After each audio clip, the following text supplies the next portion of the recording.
bagi seluruh peserta webinar series untuk segera mematikan mikrofon, mengaktifkan kameranya, serta menggunakan virtual background yang sudah disiapkan oleh panitia. Baiklah, karena waktu sudah menunjukkan pukul 14:05, maka langsung saja kita mulai.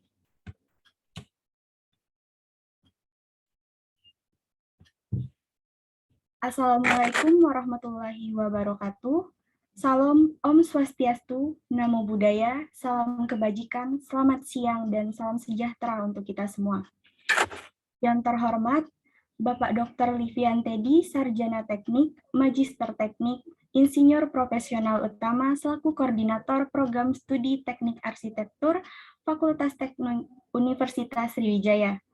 Yang terhormat, Ferry Fadli Rahmatullah, selaku Bupati Ikatan Mahasiswa Arsitektur Universitas Sriwijaya. Yang terhormat, Bapak Partogi Pandiangan, Kepala Studio Radar, selaku pemateri kita pada hari ini, serta para hadirin yang berbahagia. Saya ucapkan selamat datang di acara webinar series POL 1 Ikatan Mahasiswa Arsitektur Universitas Sriwijaya tahun 2022 dengan tema Inventive Social Space pada hari ini, Sabtu 18 Juni 2022. Hadirin yang saya hormati, puji syukur marilah kita panjatkan kehadiran Allah Subhanahu wa Ta'ala, Tuhan yang Maha Esa, karena atas berkah darinya lah kita semua dapat berada di sini untuk menghadiri acara webinar series POL 1 IMA Sriwijaya tahun 2022.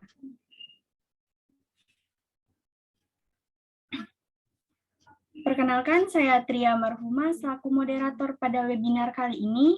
Maka dari itu, izinkan saya membacakan rundown acara hari ini. 1. Pembukaan, 2. Sambutan-sambutan, 3. Pengenalan profil materi, 4. Penyampaian materi, 5. Sesi tanya-jawab, 6. Dokumentasi dan penutup. Langsung saja, mari kita dengarkan kata sambutan dari Bupati Ikatan Mahasiswa Arsitektur Universitas Sriwijaya, Ferry Fadli Rahmatullah. Apakah sudah membersamai kami? Ya, sudah. Baik, kepada Saudara Ferry dipersilakan. Oke. Baik. Assalamualaikum warahmatullahi wabarakatuh. Alhamdulillahirrabbilalamin, wa bihi nasta'in wa ala umuri dunya waddin. Wassalatu wassalamu ala asrofil anbiya'i wal mursalin wa ala alihi wa sahbihi ajmain. Pertama-tama marilah kita panjatkan puji dan syukur kita kehadirat Allah Subhanahu wa Ta'ala yang telah memberikan rahmat dan hidayahnya kepada kita semua, sehingga pada siang hari ini kita dapat berkumpul dalam keadaan sehat walafiat. Salawat serta salam tak lupa kita junjungkan kepada baginda Nabi besar Muhammad SAW yang telah membawa kita dari zaman kegelapan menuju zaman yang terang benderang seperti saat ini. Yang terhormat kepada program studi Teknik Arsitektur Universitas Sriwijaya, Bapak Dr. Livian Teddy STMST, yang saya hormati Pembina Ikatan Mahasiswa Sriwijaya, Bapak Desa Andriali Armriono STMST, yang saya hormati pemateri webinar series hari ini, Kak Partogi Pandiangan, selaku Kepala Studio dari Radar, dan juga serta teman-teman peserta webinar series Forum 1 sekalian. Sebelumnya saya ucapkan terima kasih kepada panitia penyelenggara webinar series hari ini yang sudah mempersiapkan acara ini dengan baik, serta kami ucapkan terima kasih banyak kepada pemateri hari ini, Kak Partogi, yang sudah mau bersedia untuk menjadi pemateri untuk membagikan ilmunya kepada kita semua. Dan tak lupa kami ucapkan terima kasih juga kepada para peserta yang hadir pada webinar hari ini. Mengenai webinar volume 1 ini merupakan agenda atau rangkaian disk kedua kami setelah 2 minggu yang lalu kami membuka pendaftaran ya untuk sayembara desain arsitektur nasional. Nah, hari ini kami menyelenggarakan webinar series yang akan membahas gitu mengenai tema yang sama dengan sayembara, yang harapannya nanti dari webinar hari ini itu dapat membuka wawasan gitu bagi para peserta, khususnya peserta sayembara, untuk menambah ide dalam mendesain. Selain itu, insya Allah nanti kami juga akan menyelenggarakan webinar series berikutnya yang tentunya nanti kami akan mendatangkan pemateri-pemateri yang luar biasa gitu. Nah, untuk informasi selanjutnya mengenai webinar, teman-teman nanti mungkin bisa cek terus Instagram kami di IMA Sriwijaya gitu. Mungkin itu saja sedikit sambutan dari saya. Kurang lebihnya saya mohon maaf. Wabillahi taufiq wal hidayah. Wassalamualaikum warahmatullahi wabarakatuh. Waalaikumsalam warahmatullahi wabarakatuh. Terima kasih kepada Bang Ferry atas kata sambutannya. Selanjutnya, mari kita dengarkan kata sambutan dari Koordinator Program Studi Teknik Arsitektur Fakultas Teknik Universitas Sriwijaya kepada Bapak Livian Teddy. Apakah sudah membersamai kami? Silakan. Baik, kepada Pak Livian dipersilakan. Oke ya, selamat siang. Assalamualaikum warahmatullahi wabarakatuh. Hari ini merupakan hari yang berbahagia sekali karena kita bisa hadir di hari ini dengan kesehatan tanpa suatu apapun yang dapat menghalanginya. Jadi pada yang terhormat pembina mahasiswa Bapak Desa Andriali, pada yang terhormat pemateri Mas Partogi, terima kasih sudah bersedia memberikan waktunya dan ilmunya bagi mahasiswa, adik-adik mahasiswa kami di arsitektur, ya, sehingga bisa memanfaatkan ya, apa yang mereka ingin ketahui atau yang mereka pelajari, sehingga bisa menambah kemampuan mereka dalam mendesain di bangku kuliah ini.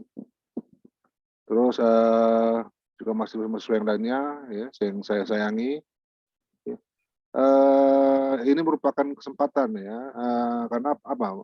Pemerintah ini ingin mematchkan ya, antara dunia industri dan dunia akademisi. Ya. Karena apa? Banyak yang mengeluh bahwasanya apa yang dihasilkan oleh dunia akademisi ini tidak sejalan dengan dunia industri, ya, dengan industri, sehingga pemerintah pada saat ini juga mengeluarkan program ya namanya praktisi mengajar. Ya. Jadi intinya praktisi mengajar ini ya kita mengundang para praktisi seperti Mas Partogi ini untuk ke kampus, ya, untuk memberikan ilmu-ilmu praktisnya, ilmu-ilmu prakteknya, sehingga apa yang kita lakukan di bangku kuliah ini ketika kita keluar ini kita sudah tahu apa yang mesti kita sudah lakukan, apa yang kita harus kita ketahui, apa yang kita harus mampu kita kerjakan. Ya, jadi tidak, karena selama ini memang dari lulusan S1 itu dia belum siap kerja, tapi siap untuk dilatih ya, dilatih dulu, ya, dilatih dulu, diberi, karena memang beda dengan vokasi ya. Jadi kita memang belum siap ya. Nah, itu untuk memperpendek supaya jangan sampai terlalu jauh bentangnya antara dunia praktisi dengan dunia akademisi, makanya pemerintah memberikan program praktisi mengajar. Ya. Saya sudah mengundang ya, dosen-dosen lain sudah saya berikan untuk kesempatan untuk mengundang betul-betul praktisi ya, betul-betul praktisi yang mati hidupnya itu dia berada di dunia praktisi ya. Jadi bukan dia seorang dosen yang juga merangkap sebagai praktisi, tapi betul-betul orang-orang yang praktisi ya, yang mati hidupnya itu di proyek ya. Nah, ini banyak ilmunya yang bisa kita gali dari orang-orang yang seperti ini. Ya. Makanya pemerintah mengeluarkan biaya yang tidak sedikit ya untuk melaunching program praktisi mengajar ini. Ya. Insya Allah mungkin semester depan saya juga mengundang ya dari praktisi, ya, dari praktisi senior dari PII, dari Persatuan Indonesia, Ketua BKTA-nya, saya undang untuk mengajar di struktur dan konstruksi bangunan tinggi. Ya. Saya undang beliau, juga mungkin nanti dari dosen-dosen lain juga mengundang orang-orang praktisi ya yang memiliki pengalaman banyak di lapangan, ya, termasuk Mas Partogi ini ya dikategorikan juga praktisi yang mengajar, memberikan ilmunya ke kita, ke dunia akademisi. Ya. Jadi saya harapkan ini kesempatannya dimanfaatkan, ya, karena banyak praktisi itu yang mumpuni, tapi tapi tidak banyak yang bisa membaginya, mungkin karena kesibukannya atau yang lainnya ya. Untuk nge-match itu kan butuh waktu. Kadang-kadang kita bisa, mereka nggak bisa. Kadang-kadang mereka bisa, kadang-kadang kita ada kegiatan yang lain. Nah, jadi manfaatlah kesempatan ini nih. Saya harap seluruh mahasiswa arsitektur, saya harap seharusnya bisa hadir ya pada saat ini, bisa memanfaatkan kesempatan ini untuk bertanya, ya, untuk menggali ilmu ini sampai ilmu Mas Partogi ini habis, ya, digali oleh mahasiswa, ya. Jadi bisa kita manfaatkan nanti ilmunya Anda bisa terapkan di bangku kuliah kita, ya, bisa di perancangan, bisa di mata-mata kuliah yang lain, ya. Dan ini kesempatan bagi Anda. Juga saya apresiasi pada Mas Partogi yang sudah bersedia meluangkan waktunya ya di tengah kesibukannya ya di dunia praktisi untuk mengajar atau memberikan ilmunya atau sharing ilmu ya kepada adik-adik kami di Unsri ini ya. Oke, gitu aja sambutan saya ya. Manfaatkan sebaik-baiknya, berikan banyak pertanyaan sehingga bisa menjadi bekal Anda di bangku kuliah ini sebagai tambahan ilmu di luar dari apa yang diberikan oleh dosen-dosen kalian. Oke, saya tutup sambutan saya dengan mengucap Assalamualaikum warahmatullahi wabarakatuh. Saya kembalikan ke MC. Terima kasih. Baik, terima kasih kepada Pak Livian atas kata sambutannya. Diingatkan lagi kepada para peserta untuk mengaktifkan kameranya serta mengisi link absen yang sudah diberikan di kolom chat.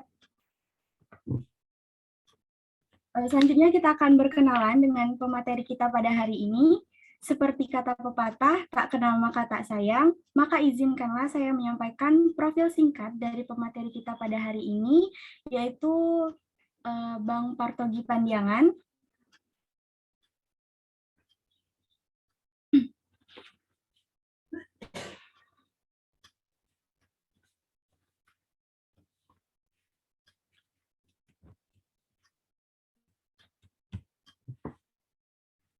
Nama beliau adalah Partogi Pandiangan.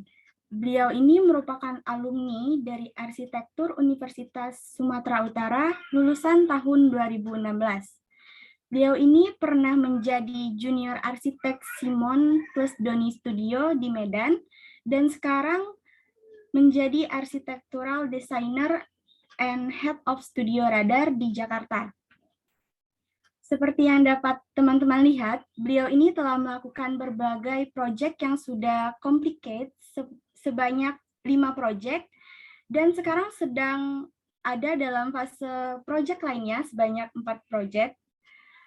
Juga dapat teman-teman bisa lihat di sini award yang sudah beliau capai dari tahun 2015 sampai 2021. Salah satunya itu ada third winner of Online Green Roof Award 2015. Baiklah, sekian CV tentang pemateri kita pada hari ini. Tentunya pemateri kita ini sungguh luar biasa dengan pengalaman dan proyeknya yang cukup banyak. Pastinya beliau sudah berpengalaman dalam bidangnya. Langsung saja kita akan mendengarkan penyampaian materi dari Bang Partogi. Sebelum pemaparan materi, izinkan saya untuk mengingatkan bahwa pemaparan materi ini akan berlangsung selama 30 menit, yang kemudian akan dilanjutkan dengan sesi tanya-jawab. Kepada teman-teman yang hadir pada siang hari ini, diharapkan untuk menyimak materi yang akan disampaikan oleh Bang Partogi selaku pemateri kita pada hari ini. Kepada Bang Partogi, dipersilakan. Oke, thank you buat Pak Livi tadi atas sambutan, sama Pak Desa udah ada hadir di sini juga, sama tim panitia ya. Suara saya clear ya? Nggak ada ini ya, nggak ada buffering atau lain-lain? Iya, Bang. Oke, saya coba share screen aja langsung.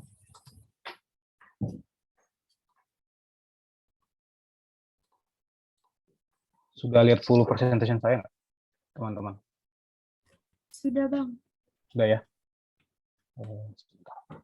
Oke. Kita mulai saja ya. Pertama-tama ucapan terima kasih ke tim panitia dan juga teman-teman yang hadir di sini. Sebenarnya situasi COVID yang buat kita ya harus presentasi dan diskusi via daring. Yang terutama ya paling penting kita sehat ya, sehat semua. Terus di dalam kesempatan ini saya coba sharing tentang proses ya dan filosofi di kantor kita dalam mewujudkan ide lah menjadi sebuah karya yang kita sebut prototyping. Prototyping, saya di sini bilang prototyping social species ya. Itu eksperimental proses di mana desain itu diimplementasikan menjadi sebuah kenyataan. Bukan hanya arsitektur doang ya. Saya belum bicara lebih lanjut. Saya percaya bahwa arsitektur itu art of creating social spaces ya. Bukan hanya public spaces. Contohnya rumah. Rumah itu tempat kita pertama kali bersosialisasi. Ya baru kita keluar gitu ya singkatnya ya. Di sini saya jelasin bukan hanya cara ngedesain. Saya percaya teman-teman sekalian juga pasti bisa ngedesain bagus. Tapi dalam presentasi ini saya bakalan jelaskan banyak variabel yang sangat penting daripada desain bagus, yaitu kayak koordinasi ke klien, kontraktor, budgeting. Karena kita di kantor kita percaya bahwa arsitektur itu produk kapitalis gitu ya. Kapitalis bukan dalam arti politik ya. Kapital itu artinya uang gitu. Jadi kalau kita dalam mewujudkan arsitektur apapun pasti butuh duit gitu ya. Terus masih ada variabel waktu lagi dan lain-lain ya.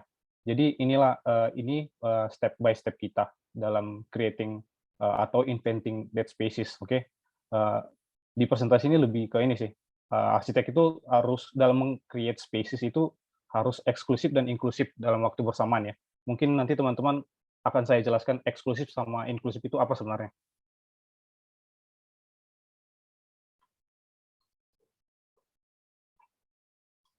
Oke.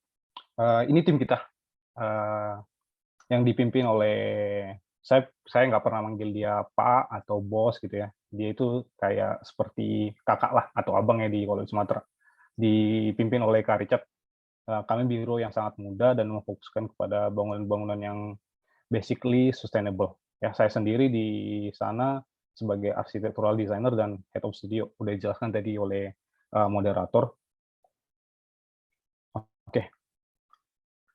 Ini merupakan proses kami di studio untuk mewujudkan ide menjadi kenyataan. Saya coba mulai dengan topik bagaimana konvensional approach design dengan klien. Yang pertama, bagaimana kantor kita bisa thriving, bertahan di developing country, menjadi eksklusif dan inklusif di waktu yang bersamaan. Kantor kami percaya, dan emang kenyataannya ya, arsitektur itu produk dari kapitalis. Kita tidak bisa bicara arsitektur tanpa uang atau kapital. Kasarnya ya ada uang, ada barang gitu ya. Tapi yang menarik yang harus kita bahas ada fakta yang menarik yang menjadi ironi gitu antara supply dan demand bukan di arsitektur saja, semua yang berhubungan dengan desain baik itu arsitektur, desain interior, desain produk, etc. Saya ambil etc. ya faktanya adalah perbandingan antara arsitek versus penduduk Indonesia itu ada di 1:375 gitu di tahun 2018 ya. Itu membuat arsitek sangat valuable gitu. Semakin sedikit orang yang bisa melakukan apa yang kita lakukan, maka semakin bernilai lah kita gitu ya.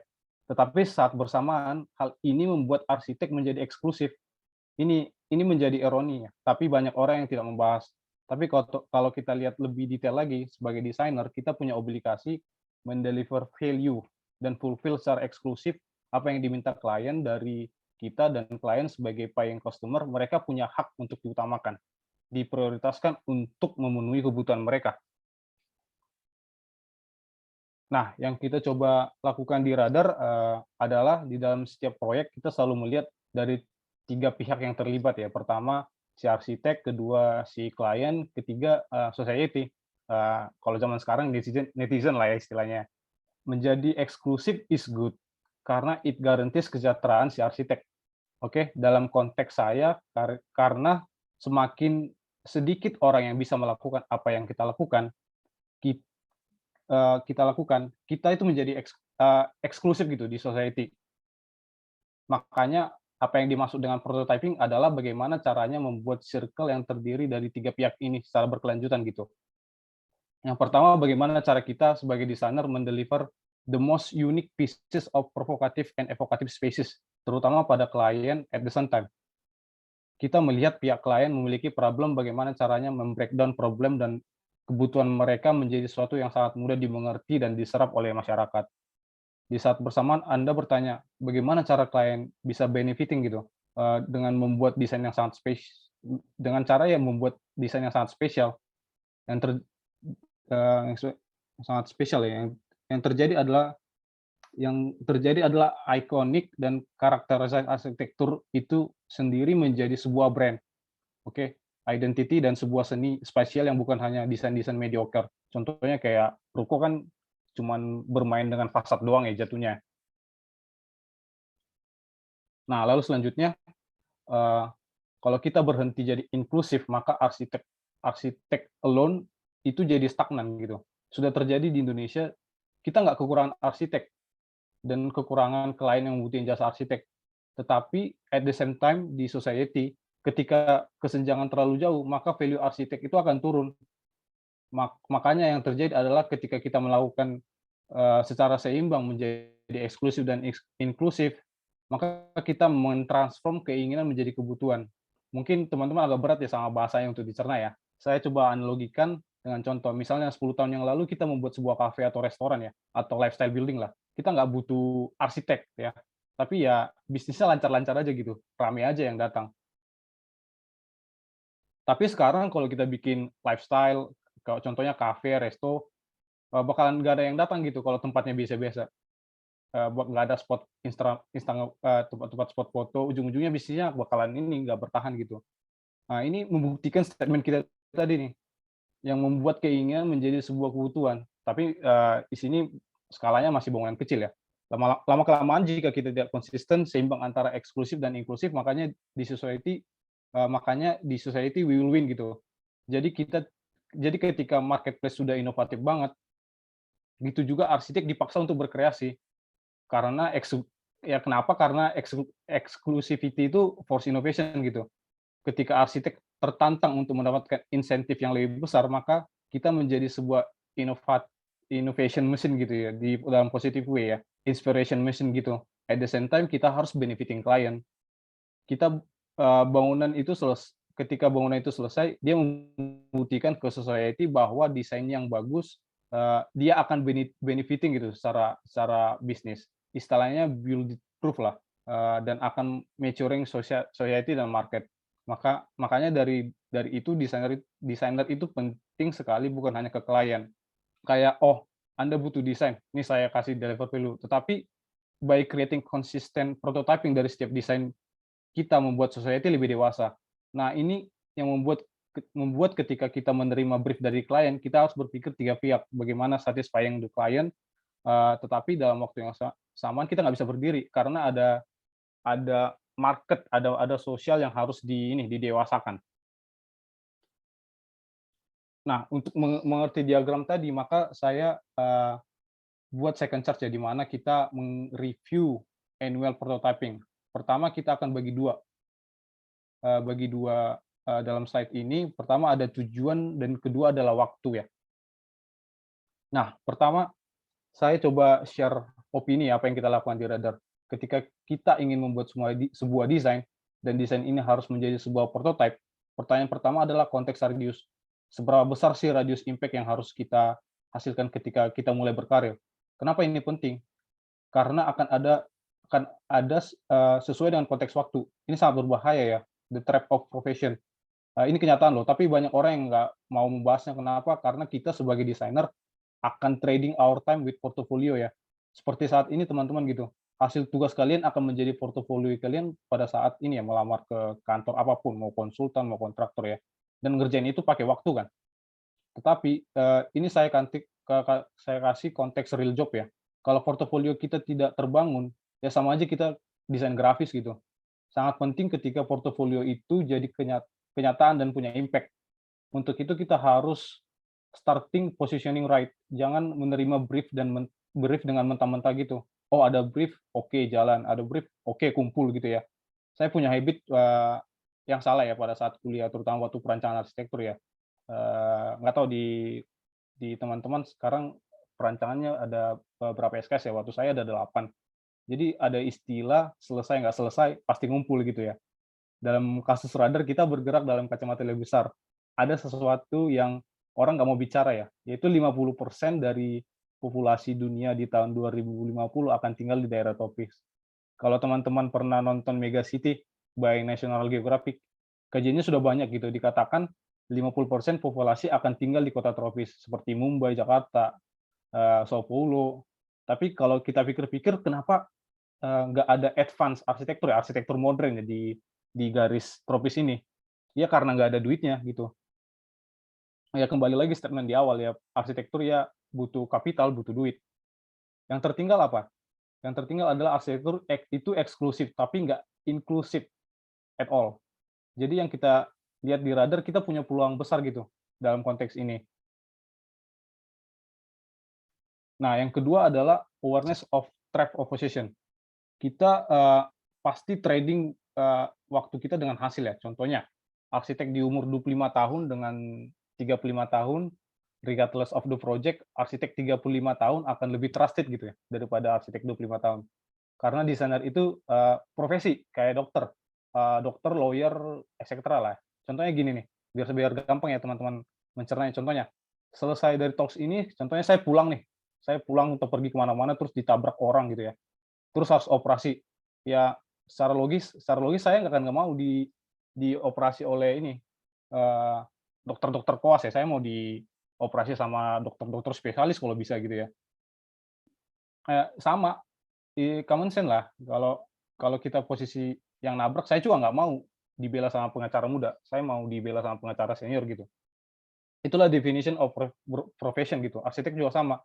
Tapi banyak orang yang nggak bahas soal ini, jadi regardless the quality, the passing of time is singular variable that improves chance.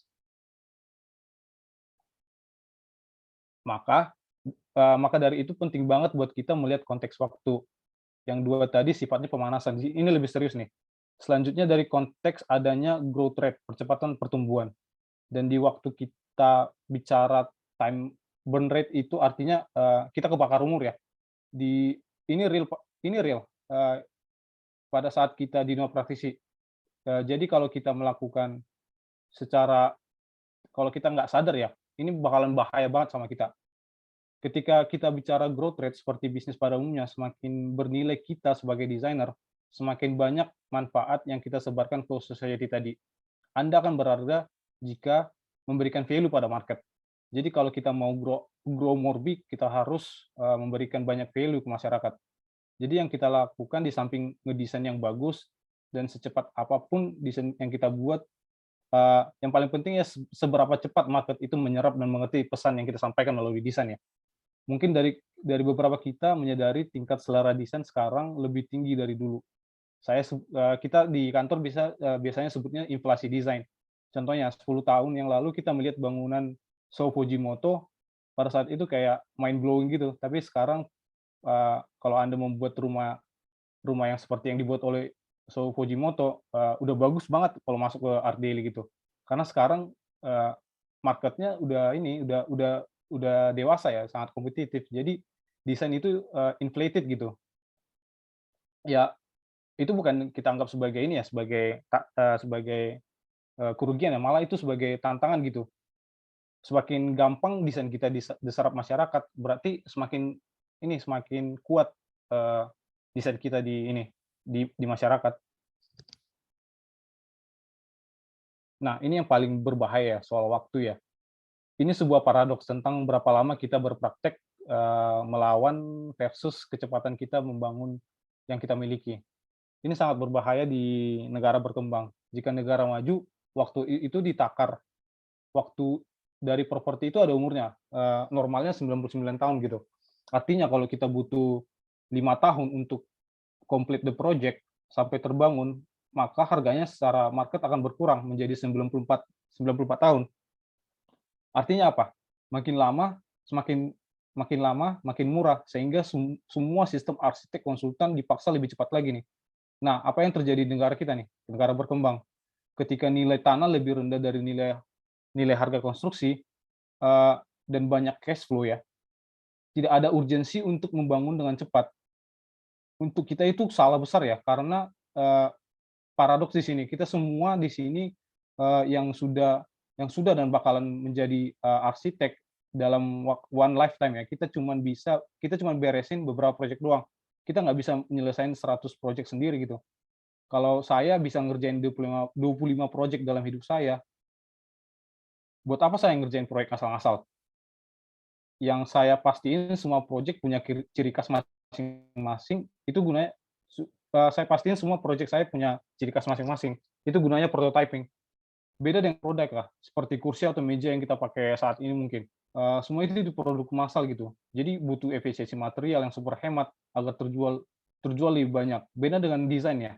Kita nge-solve very complex situation. Jadi jika terjadi pengulangan desain, kita sebagai desainer langsung dicap desainer yang ngulang-ngulang gitu loh. Desainernya kurang inovatif lah, desainnya itu aja, gitu-gitu aja.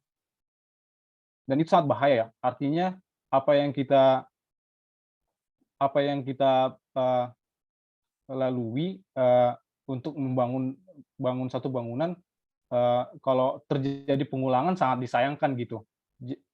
Jadi apa yang kita lakukan? Bagaimana caranya saya harus menghabiskan 6 tahun, contohnya 6 tahun ya, untuk melakukan project yang inspire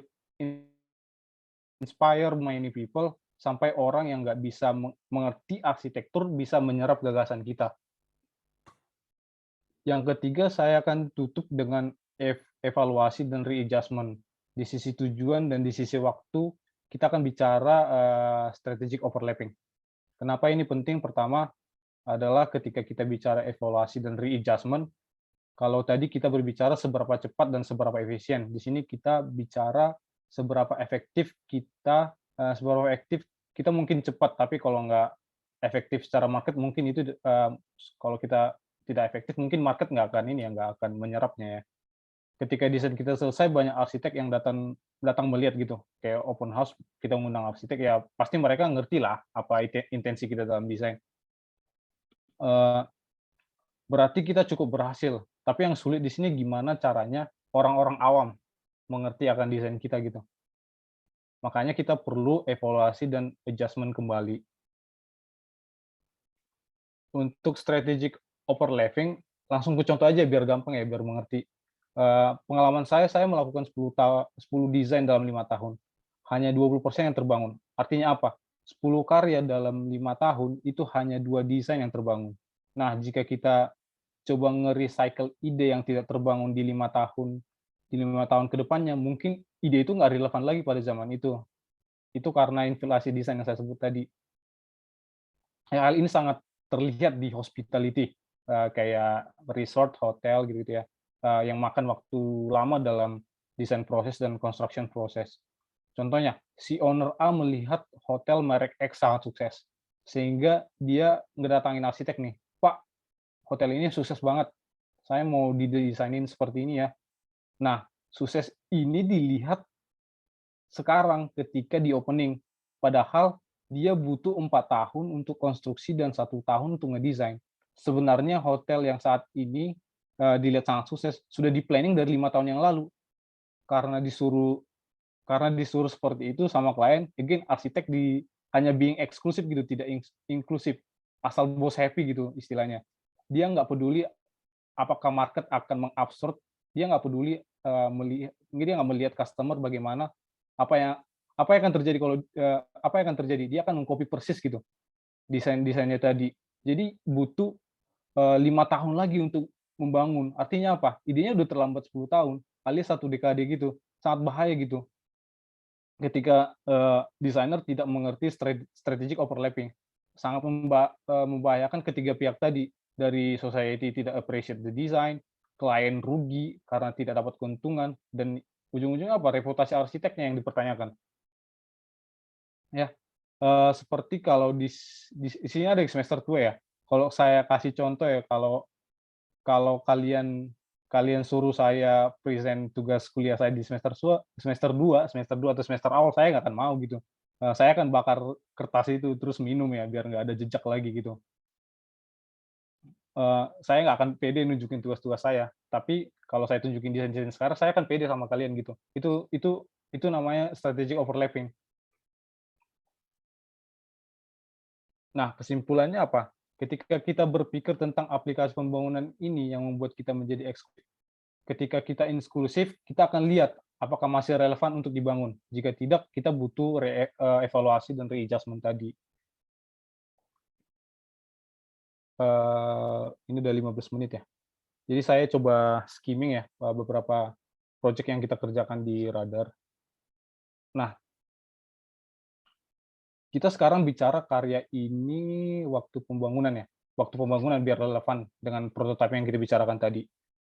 Pertama, kita sangat fokus pada proyek masjid ya, karena masjid itu ada ruang publik yang paling inklusif yang ada di Indonesia. Data-datanya nanti bisa dilihat. Karena ini, 80% orang Indonesia itu adalah teman-teman kita yang muslim, dan beribadah 5 kali sehari loh. Dan ruang publiknya yang paling terbuka itu adalah masjid. Maka dari itu penting buat kita, sekarang kita mengerjakan beberapa masjid overlapping. Tetapi karena time burn rate tadi yang terbangun itu banyak yang overlapping. Jadi ada yang 1 tahun selesai, 2 tahun ada, 5 tahun ada. Yang terjadi adalah ketika project itu takes too long to build, nggak relevan lagi gitu karena situasinya dan kondisi dan inflasi desain tadi. Nah, ini fakta ya, per 275 orang ada 1 masjid kalau kita lihat dari statistik ini. Jadi this is a big deal gitu ya. Jadi kalau kita arsitek muda pengen stand out, saran kita sih berangkat dari masjid biar langsung cepat naiknya gitu. Ini skimming saja, saya akan bicara desainnya secara general. Ini masjid di Pamulang ya. Ini masjid kita buat di era COVID. Masjid ini burning rate time-nya lama banget ya, bahkan 3 tahun di rencana awal. Tapi karena COVID, kita butuh readjustment. Kita ganti desain menjadi sebuah masjid yang COVID friendly gitu. Nah, setelah kita readjust tadi, maka overlapping timing-nya makin rendah. Yang tadinya 3 tahun, jadi harus dipaksa selesai dalam 1 tahun gitu. Long story short, ini kemarin masuk ke finalis EI Award nasional, cuman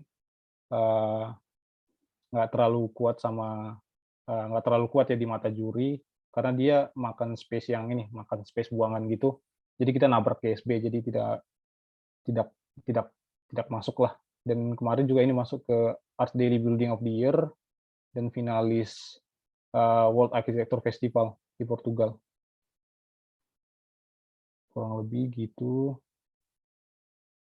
Nah, ini dia nih.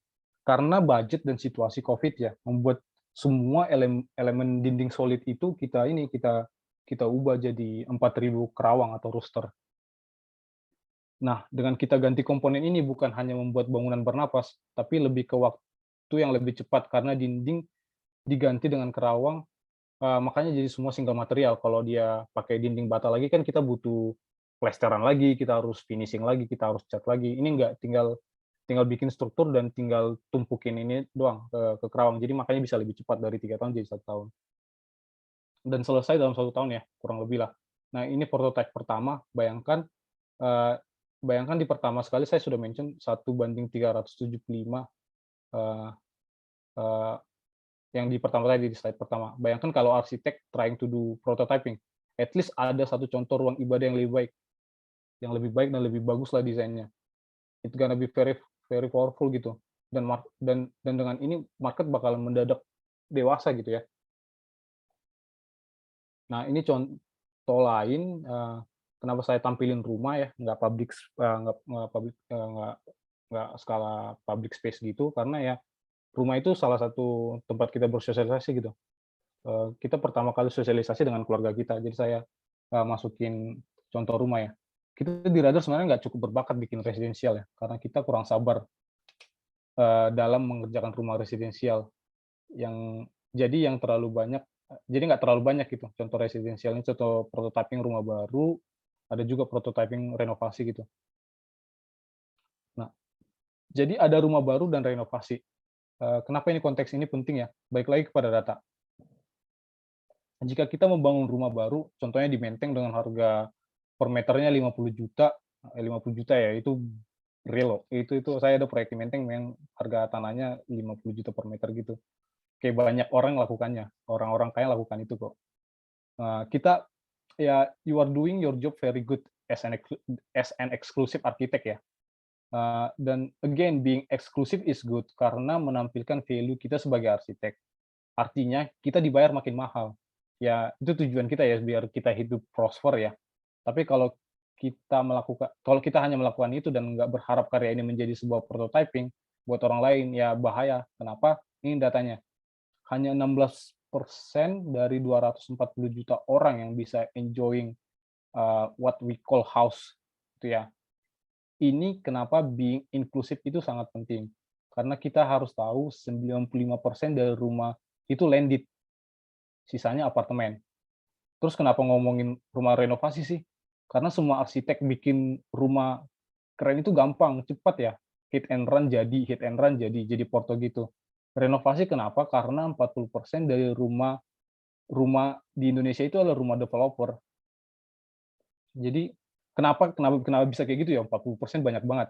Karena kita bisa KPR-in gitu. Jadi 16% yang punya rumah itu mereka nyicil gitu. Jadi rumah yang KPR itu harus ada rumahnya. Jadi kalau kita mau jadi arsitek yang memberi perubahan ya bisa mulai juga dari prototyping renovasi gitu.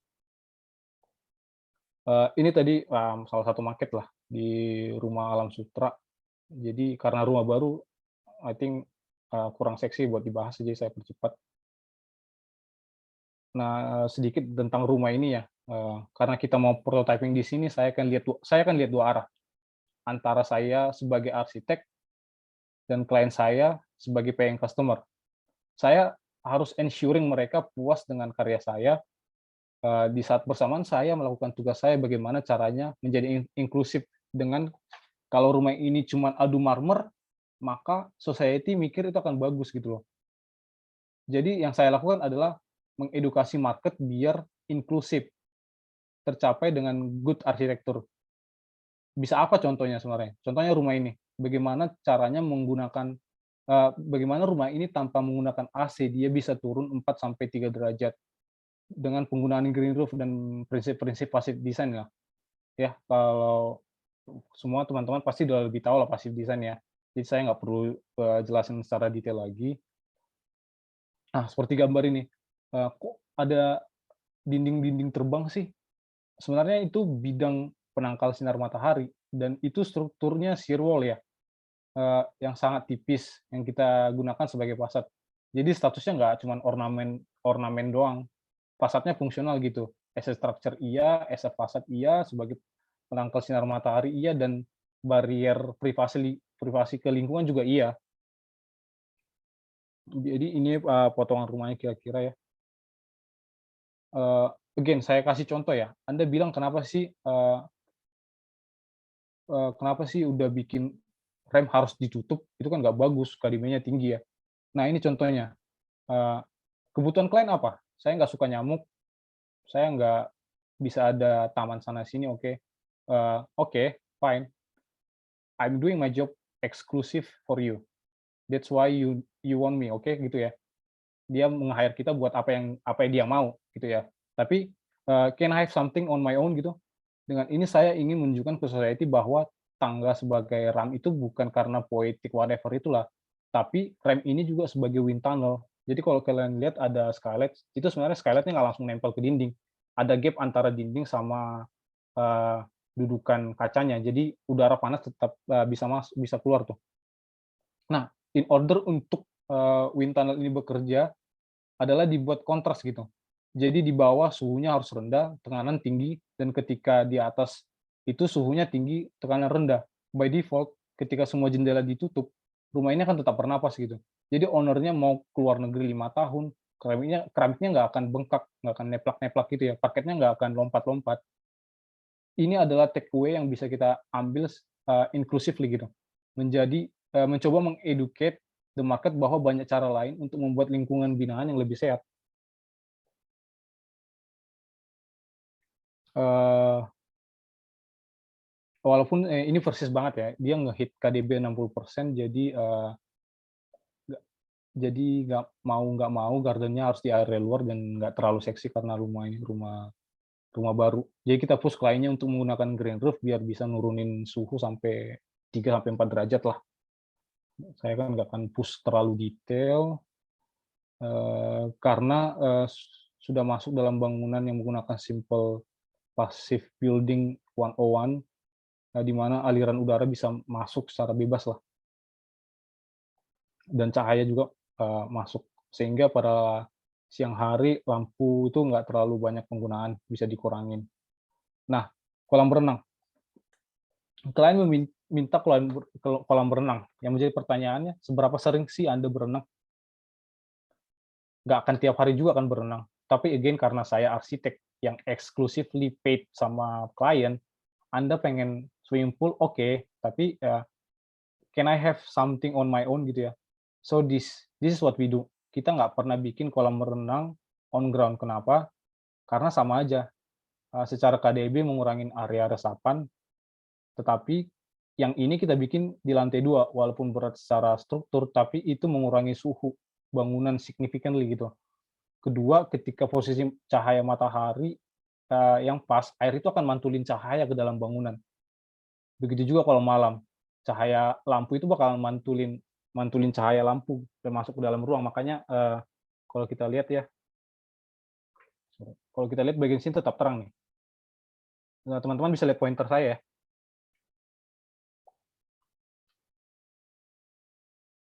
Nah, kita memenuhi kebutuhan klien, di saat bersamaan inklusif kita pengen nunjukin ke society bahwa banyak, cara untuk bikin lingkungan yang lebih sehat gitu.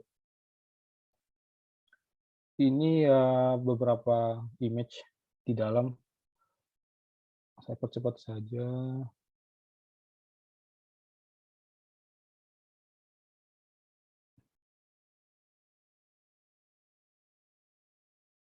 Nah, balik ke renovasi ya. Kenapa ini sangat sangat sangat menarik ya, saya coba mengasih tahu fakta bahwa, fakta tentang developer. Rata-rata rumah developer itu harus dibeli oleh kaum Tionghoa. Makanya dari itu sisi pendek selalu menghadap utara atau selatan. Kalau ada yang barat ke timur, let me know, itu berarti salah banget arsiteknya, salah banget yang dilakukan oleh master plan-nya.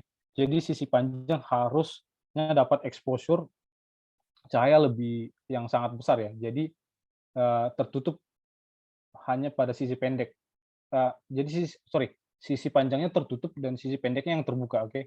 Kita harus ya we have to deal karena dia kan rumah rumah ini ya, rumah jadi ya. Jadi apa yang kita lakukan, saya tanya sama klien, "You are my client, you paid me, okay, exclusively. What can I do for you?" Gitu. Ya kata kliennya gini, "Saya mau rumah saya terang, murah, cepat, dan saya nggak mau pakai lampu di siang hari." Oke, karena dia mau cepat, saya nggak bisa bongkar, karena dia mau murah, kita nggak bisa bongkar strukturnya untuk bikin skylight, karena dia mau murah dan cepat, saya ya kita pakai glassblock gitu. Glassblock ini kan nggak mahal juga. Banyak orang yang hitung yang hitung upah kerja gitu, karena itu perlu belajar konstruksi juga karena itu glassblock itu sangat dibuat modular ya, sehingga harusnya antara dinding sama glassblock itu nggak jauh beda harganya. Paling jatuhnya di kayak 500.000 per meter perseginya. Nah, sehingga dengan membuat sesuatu yang sangat modular, namanya juga glass block ya, yang pasti dia glass. Apakah itu sustainable? Pekerjaan kaca itu nggak ada yang sustainable. Tapi apa bedanya sama beton gitu? Sama-sama nggak sustainable gitu ya. Kita menyadari bahwa konstruksi itu ya build damage, pasti ngerusak. Tapi ya apa yang kita bisa lakukan ya do less harm gitu ya. Do no harm itu sangat impossible terjadi di negara berkembang. Jadi kenapa glass block? Karena dia ada rongga untuk memantulkan panas, sehingga panas nggak penetrasi ke dalam, tapi cahaya masih tetap masuk ke dalam gitu. Jadi apa yang kita lakukan denahnya hampir sama, kita pertahanin. Ini merupakan tipikal bangunan developer yang sisi panjangnya menghadap barat timur, jadi dalam banget denahnya gitu, panjang ke belakang. Jadi sangat tidak memungkinkan untuk memasukkan cahaya alami tanpa ada skylight. In which kita nggak lakukan itu. Jika kita melakukan skylight di tengah dan menjadi contoh dan pengerjaannya juga tidak akan tepat gitu, karena kita akan bongkar struktur, bangunan akan sangat rapuh gitu. Kita nggak tahu kan bangunan lama gimana strukturnya, jadi kita nggak mau ngambil resiko itu. Maka dari itu bagaimana caranya membuat strukturnya kita bisa reinforce. Nah, dari gambar ini biasanya kalau glassblock kan pasti ada kolom balok pengikat ya. Tapi di sini kalau teman-teman lihat nggak ada balok, nggak ada kolom ya. Nah, kenapa bisa kayak gini? Karena glassblock itu sifatnya struktural. Dia punya rongga di dalam gitu, di mana di dalamnya kita bisa masukin plat besi atau tulangan besi lah. Jadi kita nggak butuh struktur-struktur yang kelihatan banget. Jadi di antara 9 modul glassblock ini kita sisipin plat besi biar ngikat satu sama lain. Jadi kita nggak butuh kolom sama balok. Interior dalamnya seperti ini, jadi cahaya itu bisa masuk. Terus ini kalau nggak salah balkoninya ya.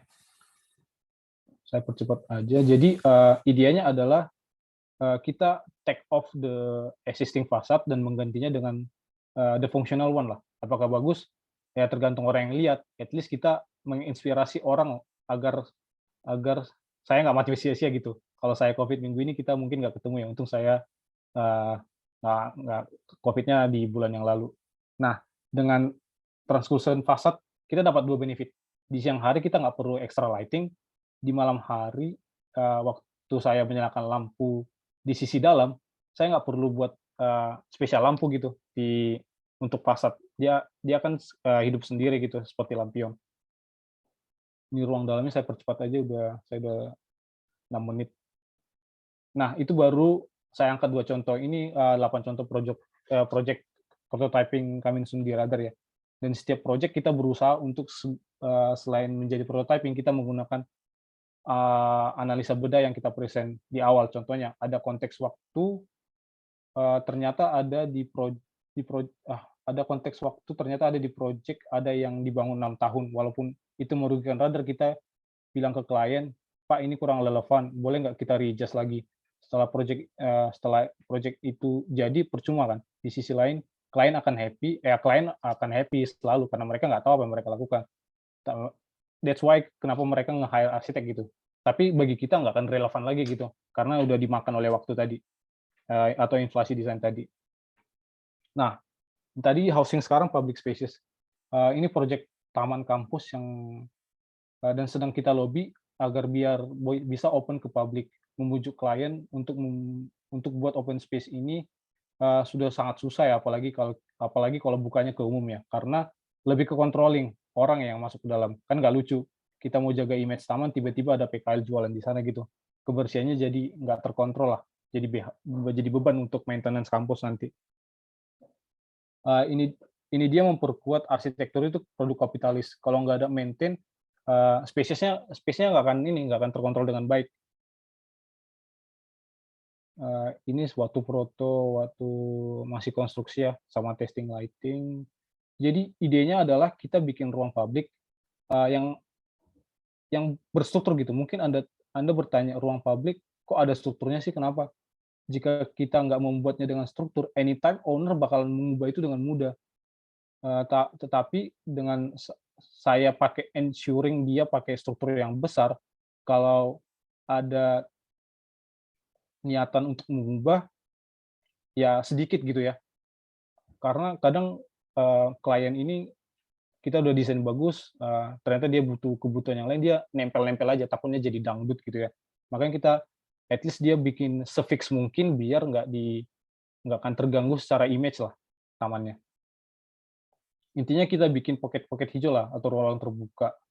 Kalau Anda lihat ada kambing itu cuman, properti foto aja ya, jangan ditanya kenapa ada kambing di sana.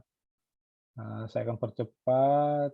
Ini tanah lot 2 di Ampera. Kalau teman-teman datang ke Jakarta, singgahin ke Ampera ini. Jadi kita bikin kafe lah, kafe kafe yang bisa bermain secara ruang, tapi materialnya nggak terlalu mahal. Nah, tadi renovasi kan udah, itu kan renovasi skala rumah. Ini renovasi skala, komersial. Kemarin Pak Ari Indra, baru menang IAI Award. Bangunannya itu, bangunan renovasi juga. Jadi, itu menunjukkan bahwa renovasi komersial sangat penting. Di Radar kita coba akomodasi sih isu kayak tersebut ya. Terus di Radar juga kita bikin garden compound commercial spaces di sebelah gedung KPK. Intinya saya percepat ya, intinya kita berangkat dari kegelisahan berkurangnya ruang terbuka hijau lah di Indonesia. Saya nggak akan going to detail karena ini bisa 6 SKS lagi, intinya area hijau, seiring bertambahnya residensial, ya semakin kecil gitu. Nah, jadi bagaimana caranya proyek-proyek komersial, apalagi renovasi gitu, kalau kita bangun baru gampang ya, tapi renovasi kan butuh kajian yang lebih tinggi. Kita harus nge-study bangunan lamanya dengan detail. Saya akan percepat. Jadi dulu ini hotel jadul gitu. Jadi ini dulu hotel jadul yang nggak make it dan sempat kebakaran dan udah ditinggalin gitu. Jadi pokoknya master plan-nya kacau banget lah, kacau banget. Makanya kalau Anda lihat, tiba-tiba ada bangunan yang kayak gini nih, yang agak tegak lurus kayak gini, itu bangunan existing. Jadi master plan-nya kacau banget, nggak ada konsep, nggak ada patokan gitu, nggak ada garis besarnya. Nah, tapi idenya, karena kekurangan tadi ya, yang master plan-nya kacau banget, kita bisa saya mau menghemat budget dan membuatnya ikonik. Lalu di mana kalau side plan-nya kita jadikan taman aja semua gitu. Kita biarin, nature takes over gitu. Jadi majority, side plan-nya kita ganti jadi garden. Nah, kalau kalian lihat kenapa ada bangunan kotak-kotak kayak bangunan ruko gitu sih. Ya itu bangunan lamanya gitu. Bangunan lamanya yang kita biarin, terus ya di tengahnya kita bikin green tunnel gitu, jadi ya garden takes over all. Kurang lebih dalamnya seperti ini. Dan di ada elemen salah satu yang paling ikonik di atas kita bikin biar nunjukin bahwa bangunan itu ada di dalam kawasan itu gitu. Nah, ya kalau dilihat kok banyak sih twisting-twisting gitu. Sebenarnya itu, dia twisting, cuman ya dia saling tumpu satu sama lain. Jadi, bangunan baru itu numpuk di bangunan lama dan bangunan yang atas-atas itu numpuk di bangunan baru gitu. Jadi saling saling support sama satu sama lain, jadi strukturnya nggak terlalu berat sebenarnya. Nah, saya coba jelasin office, ini office kita sendiri ya. Kenapa? Karena kita pikir ini, ketika kita ngerjain office tower, kita pikir kita keren gitu ya. Senang banget ngerjain, project bangunan tinggi sampai 45 lantai. Saya kan senang juga, tapi, saya kan senang juga, saya kan nggak akan kasih teman-teman saya ngerjain, saya bakal ngerjain sendiri gitu. Karena ya bayarannya pasti besar, itu jawaban saya sebagai eksklusif arsitek. Tetapi jadi inklusif gimana? Ke society gimana? Saya nggak dapat apa-apa gitu. Kenapa? Karena 80% bisnis di Indonesia itu UKM, non formal gitu, sehingga idea office dengan bayaran sewa yang sangat tinggi, mereka nggak akan mampu bayar, apalagi pajaknya itu, sangat mahal. Jadi, pada zaman Covid, ekonomi Indonesia crash ya, jadi sektor karena sektor informal tadi, sektor UMKM tadi nggak ada di bangunan tinggi, nggak ada di bangunan-bangunan office tower gitulah. Jadi kita nggak ekonomi kita nggak terlalu hancur-hancur banget karena ya UMKM tadi. Itu saya akan percepat. Kurang lebih kita banyak dimain material natural ya untuk kenyamanan kantor. Saya akan percepat lagi. Ya pokoknya kita lebih ke sustainable lah. Kita coba study gimana caranya menangkal sinar matahari. Jadi di bagian depan itu agak tertutup untuk menangkal karena ini ngadap timur barat. Jadi kita tutup kayak sloping green roof biar nggak langsung panasnya nggak ngehit ke dalam ya. Ini juga lucu. Rata-rata kita coba propose green roof sloping ya ke klien. Mereka nggak percaya gitu. Jadi kita bikin kantor kita ini sebagai prototyping lah agar mereka percaya. Oh Pak, kalau bikin green roof gitu bocor nggak Pak? Apalagi sloping jatuh nggak nanti tanahnya? Ya udah datang ke kantor kita aja gitu. Ini sebagai prototyping untuk bukti lah ke klien bahwa bisa kok. Kurang lebih beberapa image.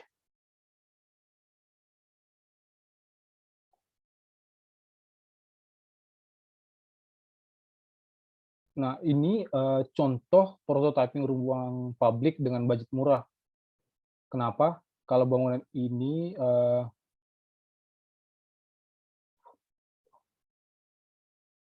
kenapa kalau bangunan ini over budget? Balik lagi sama dengan desain grafis kalau nggak kebangun kan. Jadi kita mencoba bagaimana semua proyek itu bisa masuk budget klien agar terrealisasi dengan cepat. Kita bikin sebuah komersial food F&B lah, F&B di daerah Kuningan Jakarta Selatan. Nah, ini Alifi tahu nih. Ini Alifi yang ngerjain soalnya. Ini kemarin tuh ada klien dia cinta banget sama rumah klasiknya ya. Rumah klasiknya. Cuman ini kayak rumah kecilnya gitu, tapi dia pengen komersialin ini jadi sebuah hotel lah. Jadi yang kita lakukan adalah beberapa kita pertahanin elemen-elemen ininya, elemen-elemen klasiknya gitu. Kita nggak bongkar, nggak demolish semua. Jadi elemen klasik ini bisa jadi elemen tema kamarnya. Jadi ini kan GRC kan, ini GRC cetak dan custom itu sangat mahal ya. Jadi kita nggak pilih buat hancurin, tapi kita mempercantik gitulah sebagai identitas kamar. Ini ada project di Bali, Art Hotel, lagi construction bulan ini deh kayaknya, bulan ini. Saya percepat aja, ini ada clubhouse. Jadi clubhouse ini agak hardcore sedikit, karena kita bikin konsepnya landscape itu nyatu sama building gitu. Jadi kebetulan saat ini menghadap ke Danau Rawapening, kalau ada teman-teman yang tahu. Jadi kita bikin sebuah vintage point lah, bisa mengeksplor semua danau dengan baik. Terus kita bermain sama rem, sama elemen natural lah istilahnya. Ini ada di Art Hotel Manado, ini masih proposal ya. Dia itu kemarin ceritanya ini kliennya pengen bikin high-rise building, hotel, aku lupa berapa kamar ya. Cuman dia karena ada di sampingnya, kalau Anda lihat bangunan ini nih, ini bangunan udah jadi dan tinggi sendiri, dia pengen nyaingin itu gitu. Tapi kita punya kekuatan nih, dia di tepi air dan kita bikin itu seperti lampion lah, lampion yang nge-reflect ke laut. Kurang lebih dalamnya langsung ke sea view ya, ke arah utara. Ini juga Alif tahu, ini Alif yang ngerjain. Kita ngerjain galeri di SCBD. Kita bikin glass block jadi lantai. Ini agak rada-rada hardcore sendiri. Terus ini juga Alif yang ngerjain. Kita ada mixed use di Jakarta Barat, office. Jadi kita coba berusaha tetap kasih value bahwa office itu bukan sekedar kubikal aja, tapi kita bisa bikin experience garden gitu di dalamnya. Kebetulan Jakarta, sebenarnya Jakarta Barat nggak terlalu kering ya, tapi kita coba install inilah pocket-pocket greeneries di dalam kantor biar kantornya nggak terlalu monoton, nggak terlalu kubikel-kubikel banget.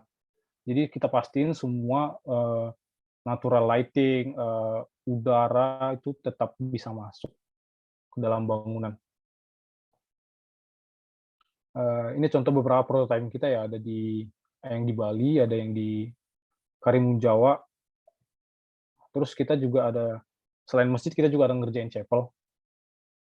Ini buat sekolah-sekolah pastor ya di Depok sorry.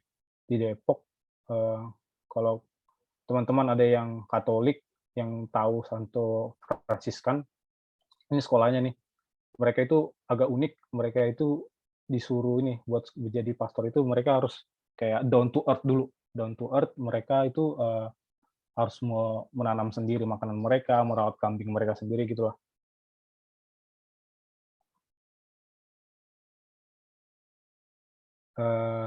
Oke, dan banyak lagi CSR project yang kita kerjain ya, dan banyak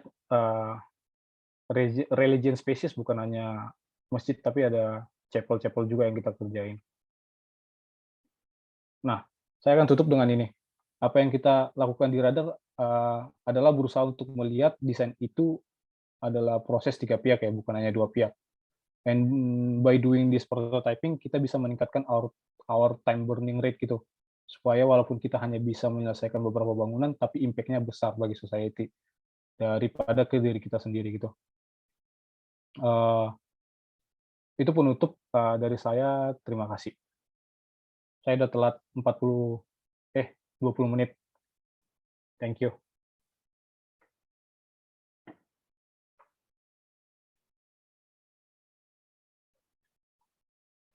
Oke, baik. Terima kasih kepada Bang Fartogi atas paparannya yang menarik dan cukup complicated tentang prototyping social space. Jadi saya coba simpulkan bahwa kita sebagai arsitek kelak harus peka akan banyak hal seperti harus membuat pola pemikiran dalam lingkup arsitek, klien, dan masyarakat, menargetkan skala target pasar dalam peruntukan desain, harus konkret dalam merespon suatu isu atau permintaan, serta desainer harus mengerti strategi overlapping. Kita bisa ambil juga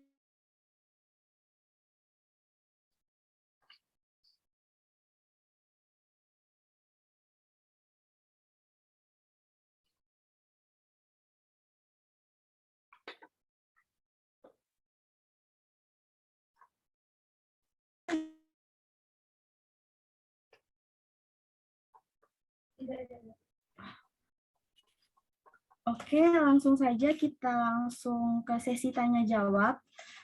Sesi tanya-jawab ini kita bagi menjadi 2 sesi. Sesi pertama ini akan kita buka dengan 3 pertanyaan. 3 pertanyaan ini akan kita tampung terlebih dahulu, lalu nanti akan dijawab langsung oleh Bang Partogi. Kepada teman-teman yang ingin bertanya, bisa langsung raise hand atau chat di kolom chat. Ini di chat ada beberapa pertanyaan sih. Kalau boleh ya disampaikan aja langsung, kayak dari Pak Erik, ada dari Oke, Farhan.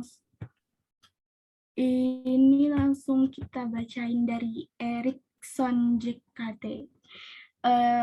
Yang pertama, bagaimana seharusnya kami sebagai agen perubahan bisa membangun kompetensi dalam jangka panjang bidang pengetahuan arsitektur di era industri 5.0 dan pandemi COVID-19 ini serta dalam menghadapi bonus demografi yang akan datang 2030. Langsung saya jawab atau gimana? Boleh Bang, karena ini udah ada 3 pertanyaan di kolom chat. 3 pertanyaan. Ya. Terima kasih pertanyaan Pak Erikson ya, dari Jakarta. Sangat berat banget pertanyaannya.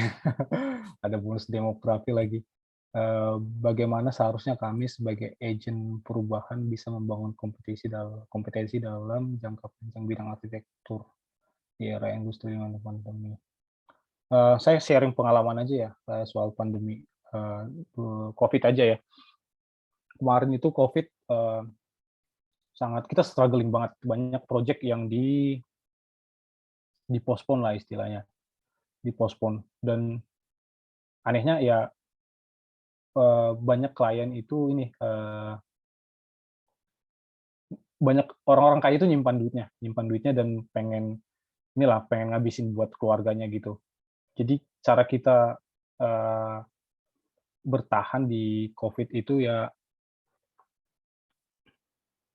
kita kasih relasi baik lah sama klien-klien Big Boss itu ya. Kita juga dengan creating Tanatap ya, kita bisa bisa bertahan. Jadi kita ciptain proyek sendiri melalui Tanatap.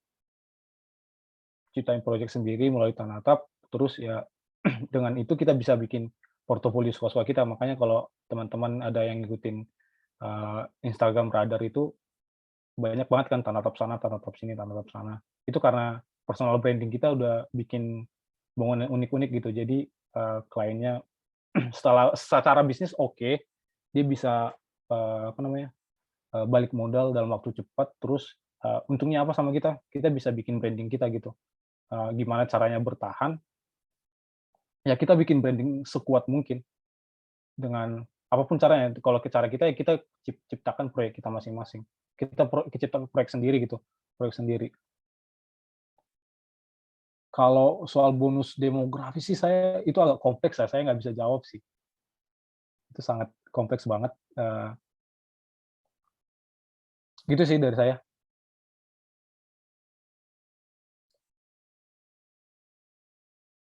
Kalau langsung jawab aja pertanyaan nomor 2 ya. Iya, boleh Bang.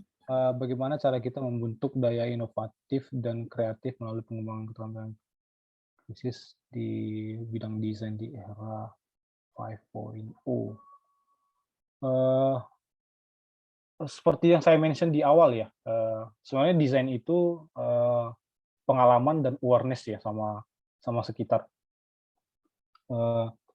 Sebenarnya di waktu saya pertama di Radar juga saya nggak terlalu desain saya nggak terlalu bagus. Mungkin kalau saya tunjukin ke desain saya bakalan malu sih nunjukin desain saya. Tapi ya desain itu dilatih ya. Dan membentuk daya inovatif itu ya dilatih juga gitu. Semakin banyak proyek yang kita kerjakan, maka semakin dewasa gitu kita dalam ngedesain. Itu pasti ya. Tapi ya sekarang pertanyaannya, kalau kita ngedesain ya proyek apa gitu ya, proyeknya dari mana? Ya baik lagi, kita harus berani bikin proyek kita sendiri gitu, dengan branding tadi. Seperti itu, moderator. Oke, itu tadi jawaban dari Bang Partogi. Gimana nih, Pak Erik? Apa udah kejawab?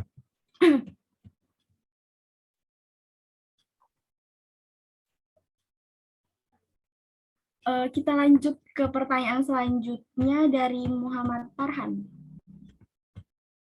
Murah sebagai praktisi, ada saran untuk mahasiswa mendapatkan ide eksploratif dan inovatif?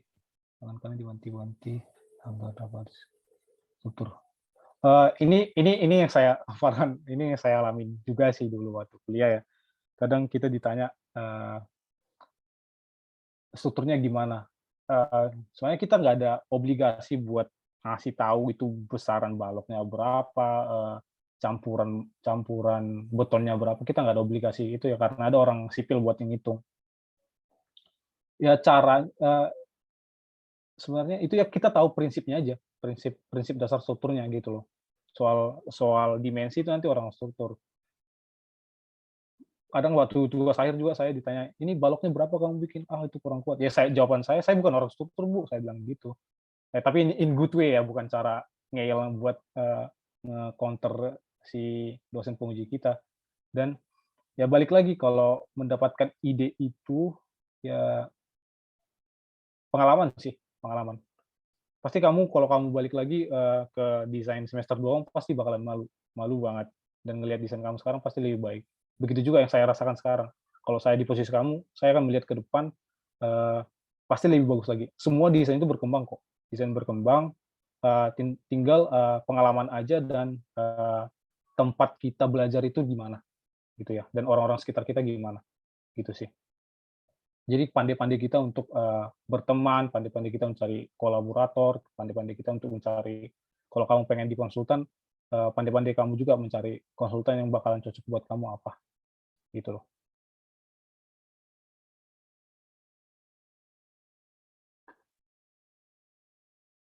Gitu. Oke, makasih Bang atas jawabannya. Gimana nih?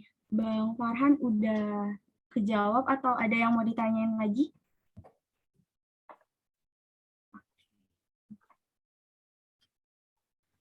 Kita lanjut ke sesi kedua. Bagi teman-teman semua yang mau bertanya, bisa langsung raise hand atau bisa langsung chat di kolom chat.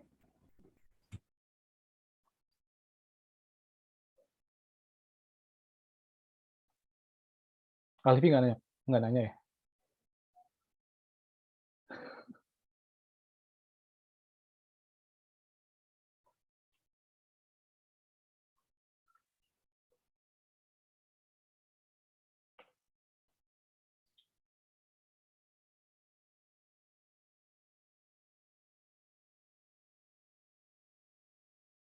Nggak ada ya?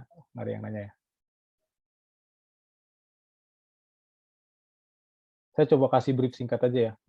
Mungkin teman-teman, karena saya ngomong terlalu cepat, mungkin being inklusif sama eksklusif itu apa sih? Eksklusif itu tanggung jawab kita ke klien. Apa yang dia butuhkan, apa yang dia inginkan untuk desain yang akan kita buat, kita harus menuhin itu. Istilahnya kayak gitu. Kita dapat brief dari klien. Sebenarnya bukan hanya jadi arsitek, sebagai mahasiswa arsitektur juga harus kayak gitu. Contohnya kita dikasih TOR, ya kita harus mengakomodasi itulah keinginan TOR ya. Itu kan dari keinginan dari kurikulum kampus kan. Kita secara eksklusif kita harus memenuhi itu.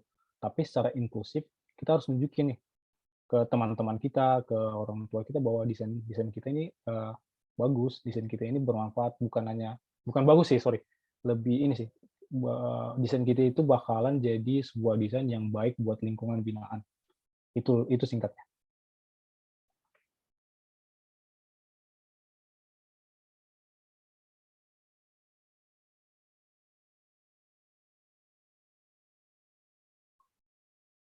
Ada lagi dari teman-teman?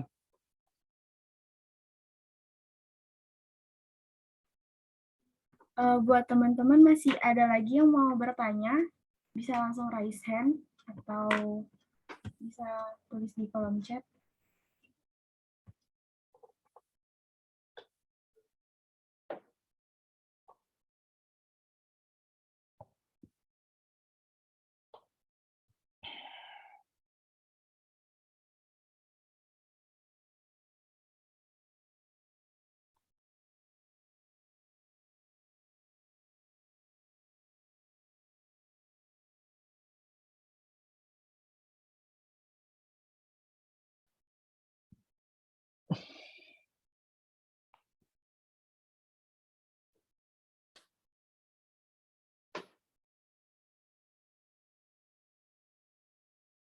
Ini Bang, ada pertanyaan. Sekarang masa pandemi, tadi sempat menyinggung penggunaan material Vietnam. Apakah ada penyelesaian lain dalam mendesain setelah pandemi? Banyak contohnya sih. Siapa sih ini? Melina Alifa Putri ya. Banyak sih contohnya, kayak tergantung tergantung konteksnya apa. Kadang konteksnya pengen waktu atau budget. Kadang itu bisa bersamaan juga ya. Kayak tadi rooster tadi, itu harusnya semua itu dinding ukiran Islami gitu. Oke. Orang desain awalnya. Cuman kita radar take over gimana karena ini COVID, kita butuh semi outdoor masjid lah.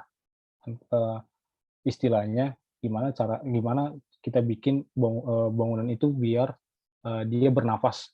Jadi kalau kamu contohnya nanti si Melina Alifa Putri ini kalau contohnya mau jalan-jalan ke Pamulang, datang aja, dia nggak pakai AC, dia tetap dingin.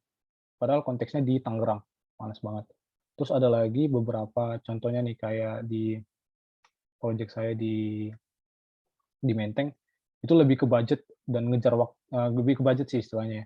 Jadi kayak dinding-dinding solid gitu, ya diubah aja jadi partisi gitu, jadi dibikin dinding kering biar mempercepat kayak bisa pakai GRC atau plywood terserah.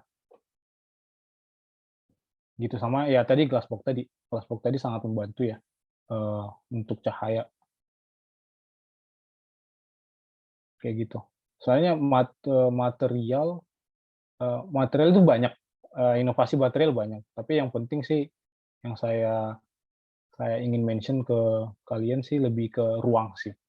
Gimana caranya bikin ruang-ruang itu jadi ruang-ruang yang evokatif sama provokatif. Kita banyak kalau kalian lihat tadi banyak pakai ini, pakai pakai pakai tanaman ya.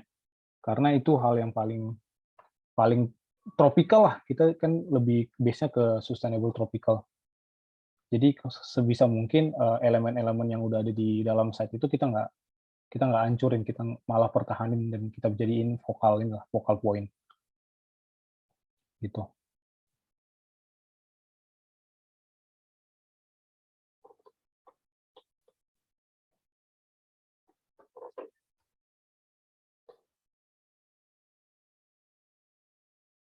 Ada lagi?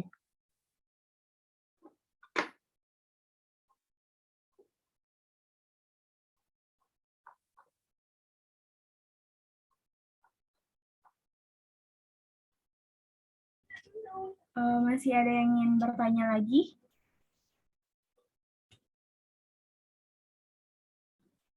Oke, kepada Nurul Sakinah, bisa langsung bertanya. Terima kasih moderator untuk kesempatannya. Terima kasih juga untuk Bang Partogi yang telah memberikan materi yang sangat bermanfaat. Jadi pertanyaan saya di sini, kalau tidak salah tadi ada penjelasan di bagian radius impact itu Bang Partogi sempat mengatakan bahwa itu jangan terlalu terpaku dengan brief gitu.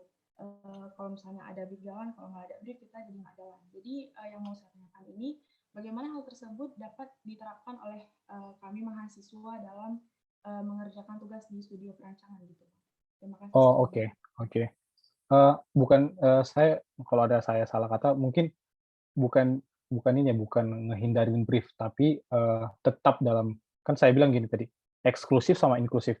Oke, eksklusif itu kita memenuhi kebutuhan klien itu apa, brief dari klien atau dosen itu apa, kita harus memenuhi itu. Oke, yang kedua jadi inklusif.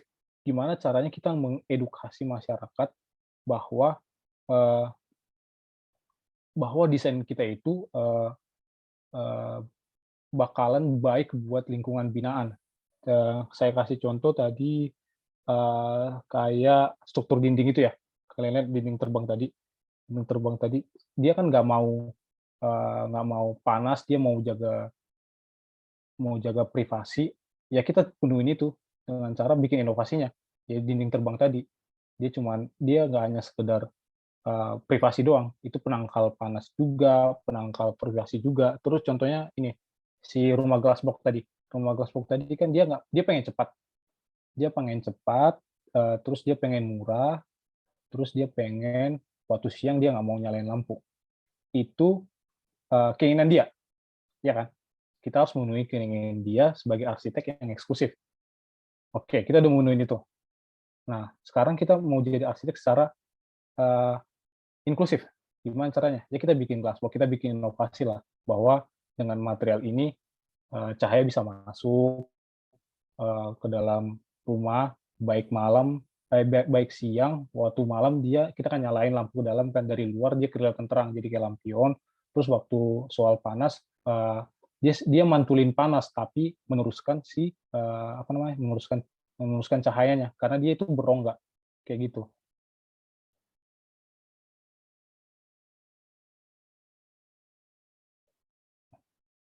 Kayak gitu sih, Nur. Baik, Bang, terima kasih untuk jawabannya.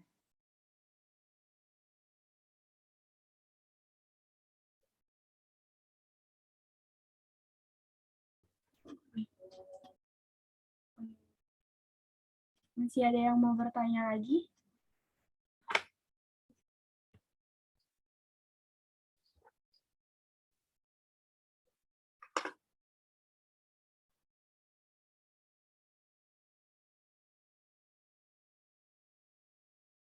Tes. Boleh Bang Alifi. Oke Bang, Boleh Bang. Bang Alifi. paling pertanyaannya simpel aja. Sepenting apa sih sayembara buat membentuk karakter desain dari kita nantinya sebagai praktisi gitu? Oh, oke. Gitu Aku aja. jawab ya. Aku kasih pengalaman ya, Vi ya. Dulu aku di kampus itu, aku bukannya mau sombong ya sama kalian ya. Dari dasar perancangan sampai perancangan akhir, aku selalu dapat A. Oke, selalu dapat A. Terus eh, dari dalam diri saya itu kayak, anjir, kenapa kayak kok kalau di lingkunganku aku bagus banget ya, tapi kalau di kayak bergumul sama bubble-ku sendiri loh, gitu istilahnya. Kayak, anjir aku nggak bisa di sini terus. Aku udah buktiin aku di sini, ya aku harus buktiin di luar. Jadi makanya aku sayembara. Oke, seberapa penting, itu kan sayembara kan waktunya ada mepet banget kan, mepet banget. Kadang, oke sayembaranya dikasih tahu 4 bulan, kita ngerjainnya cuman sebulan gitu. Nah, di situ kita bukan hanya desain, oke semua orang bisa desain bagus, tapi manajemen waktu itu di situ kita dilatih manajemen waktu. Oke, seberapa kuat cara deliver kita, seberapa presentable panel-panel kita ke juri, itu penting banget. Itu kenapa pentingnya sayembara gitu. Kita harus, itu kayak mini tender lah, kamu udah tahu lah. Kita kadang-kadang kalau kamu dilihat di lain-lain gitu, mereka ngerjain proposal sampai sebulan, 2 bulan. Kalau kamu sendiri lo ngerasain kan, kita ngerjain proposal kayak seminggu gitu-gitu ya. Nah, itu yang dilatih gitu, time management gitu. Karena berkaitan kalau kita cuma ngerjain satu proyek dalam 1 tahun, kita nggak akan make it. Kita akan make it. Jadi, kita butuh project-project overlapping lah. Jadi kayak tembak sana, tembak sini, tembak sana, tembak sini, gitu-gitu. Itu ya sayembara. Terus saya saranin sih, saya bilang kenapa kamu jangan saya ikut sayembara internal lah, ikut sayembara IAI.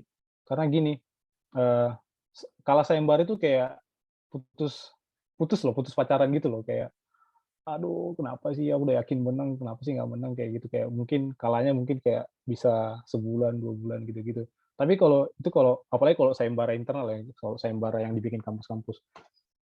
Tapi kalau pada saat kita ngerjain sayembara IAI, kompetitor kita udah beda. Mereka udah praktisi semua loh, Vi, istilahnya. Mereka udah praktisi semua, mereka udah berpengalaman. Oke, kalau kamu kalah, oh iya, so be it. Mereka udah lebih lebih lebih pengalaman dari saya. Tapi oke, jadi nggak terlalu drop banget jatuhnya. Tapi waktu kamu menang, kayak, wow, anjir, aku ngalahin mereka, anjir, gitu-gitu lebih. Lebih ke manajemen waktu dan confidence. Gitu, Mas. Pokoknya jangan terlalu, aduh aku pengen ngucapin kata-kata ini sih, agak berat. Jangan terlalu bubble lah, jangan terlalu menikmati lingkaranmu sendiri, coba keluar, cari sayembara yang kalau internasional oke, tapi ya kita di Indonesia sayembara IAI sih udah ini sih, udah better buat confidence sama manajemen waktu sih. Desain semua bisa lah. Gitu, Vi. Lumayan paham ya. Jadi mau menang nggak menang, kita yang penting daftar dulu gitu ya. Yang penting kita Jangan dong. berprogres Ya dalam. berprogres, yes ya. Ya. Itu paling tepat ya. Jangan bilang daftar doang, jangan. Kalau daftar doang sama nggak ngerjain, kamu bakalan ngulangin itu juga. Contohnya kamu tau gak sih, kita kayak oke, nggak, wah fine kok, aku nggak ngelanjutin. Jadi kayak mentalnya bakalan gitu terus gitu loh. Maksudku kalau kita nggak sayembara, ya komit aja buat nyelesain, at least buat nyelesain. Gitu. Mungkin itu aja sih. Terima kasih Bang Togi. Yuk. Terima kasih Bang Alifi.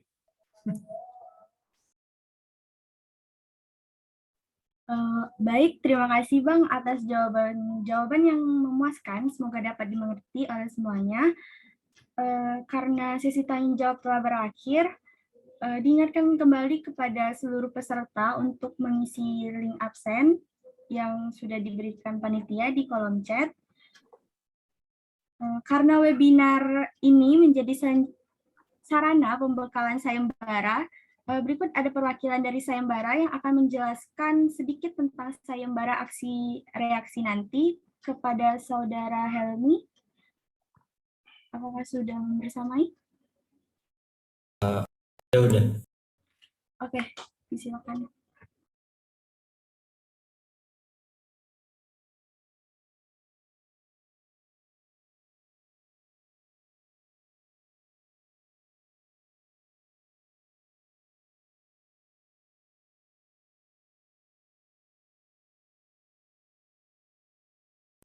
Baiklah, di sini ada kita mengadakan sayembara aksi reaksi yang temakan pasca pandemi yang di sini biasanya yaitu pandemi COVID yang terjadi memaksa mahasiswa harus beradaptasi ulang pada kebiasaan baru dalam hal berinteraksi.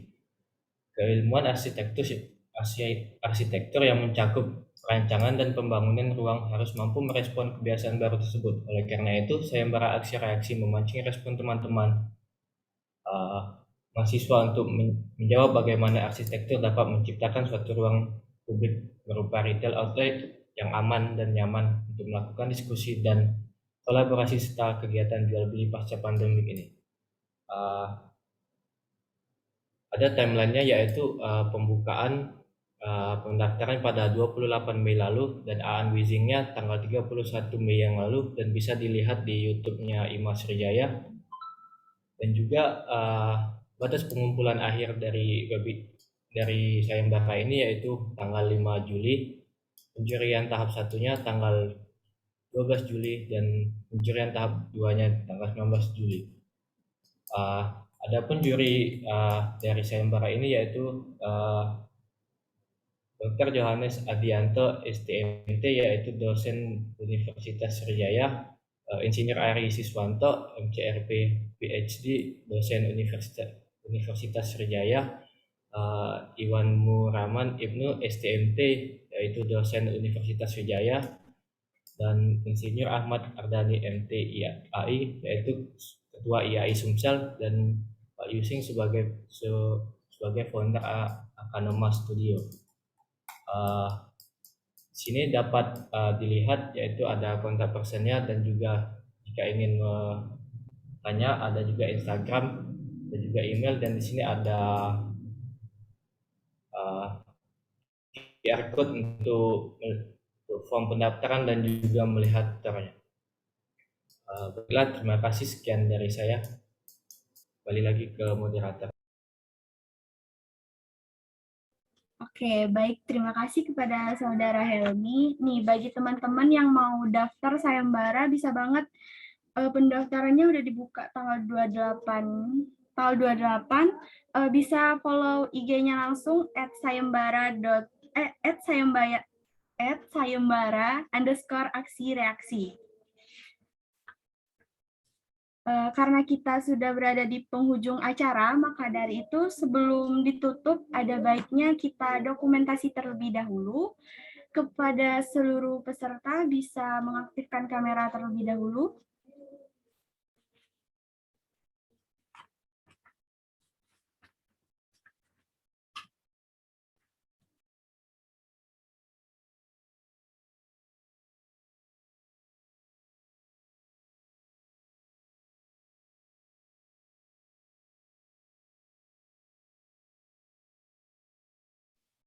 Oke, boleh buat slide 1, siap-siap. 1, 2, 3. Sekali lagi, 1, 2, 3. Buat slide 2 sekarang. Boleh yang belum on cam? 1, 2, 3. Sekali lagi, 1, 2, 3. Buat slide 3. 1, 2, 3. Oke, sudah. Kembali ke MC. Oke, Oke, baik. Berakhirlah sudah acara kita pada sore hari ini. Semoga apa yang telah disampaikan dapat bermanfaat dan menambah wawasan teman-teman yang telah hadir pada acara webinar series Volt 1 dengan tema Inventif Social Space ini. Izinkan saya mengucapkan terima kasih kepada para hadirin yang telah menyempatkan waktunya untuk hadir di acara webinar series Volt 1 ini, kepada pemateri kita Bapak Partogi Pandiangan yang telah memberikan wawasan yang luar biasa, bermanfaat, dan informatif pada siang hari ini, kami ucapkan terima kasih sebesar-besarnya. Kepada para media partner yang telah membantu dalam mensukseskan acara, kepada BEM FT Universitas Sriwijaya, KSTKM FT Universitas Sriwijaya, HMA Universitas Riau, Himars ITERA, Event Campus, juga Webin.ars, kami ucapkan terima kasih banyak. Akhir kata, saya Tria Marhuma selaku moderator pada acara webinar series Volt 1 hari ini mengucapkan terima kasih atas perhatiannya dan mohon maaf apabila terdapat kesalahan dalam tutur kata maupun perbuatan. Selamat sore. Wassalamualaikum warahmatullahi wabarakatuh. Waalaikumsalam. Waalaikumsalam warahmatullahi wabarakatuh. Waalaikumsalam warahmatullahi wabarakatuh.